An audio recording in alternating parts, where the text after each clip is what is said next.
विभिन्न ऋतुओं में हमें क्या आचरण करना चाहिए, क्या आहार लेना चाहिए, क्या विहार करनी चाहिए और क्या हमको सावधानियां रखनी चाहिए, बहुत ध्यान से सुनिएगा, क्योंकि षड ऋतुएं ही हर वर्ष आएंगी।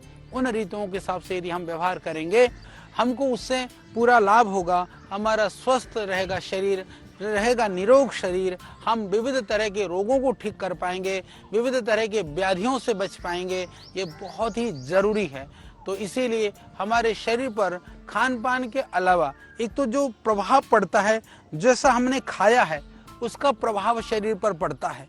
दूसरा प्रभाव पड़ता है जैसे हमारी दिनचर्या है, जैसे हम कैसे जागें, कैसे सोएं, वो हमने आपसे चर्चा की है।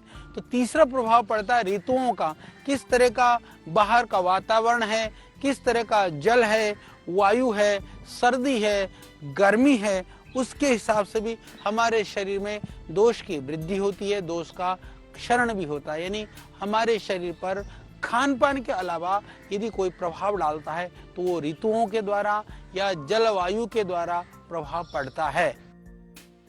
और अलग अलग ऋतुओं में आप देखेंगे, कोई ऋतु में कोई दोष बढ़ जाता है, कभी कोई ऋतु में कोई दोष शांत रहता है, दूसरी ऋतु में कोई दूसरा दोष बढ़ने लगता है, फिर दूसरे वाले ऋतु में फिर वो शांत होने लगता है।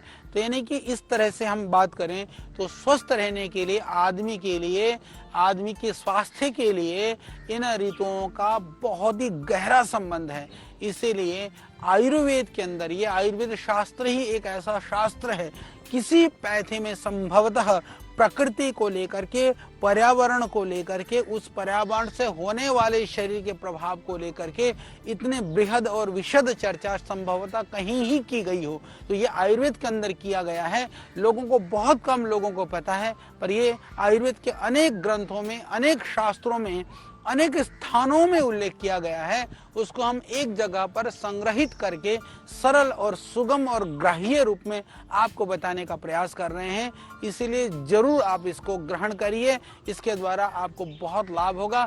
अपने परिवार में, अपने बच्चों में, अपने लोगों में भी इसका प्रचार करेंगे तो इससे आप आयुर्वेद में जो ऋतुओं के हिसाब से जो होने वाले दोषों की जो बात की गई है, वृद्धि की बात की गई है, प्रकोप की बात की गई है, प्रकोप की ही नहीं, उनके शांति के लिए उपाय भी बताए गए हैं। तो इन उपायों से आप बहुत सारे रोगों से बच सकते हैं।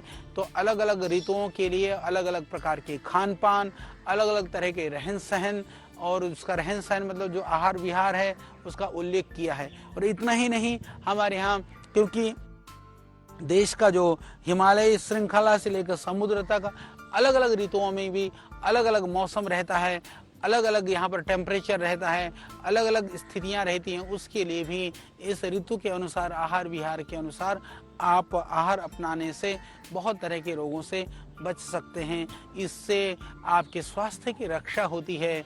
स्वास्थ्य की रक्षा होने से हम बहुत सारे रोगों से बच सकते हैं।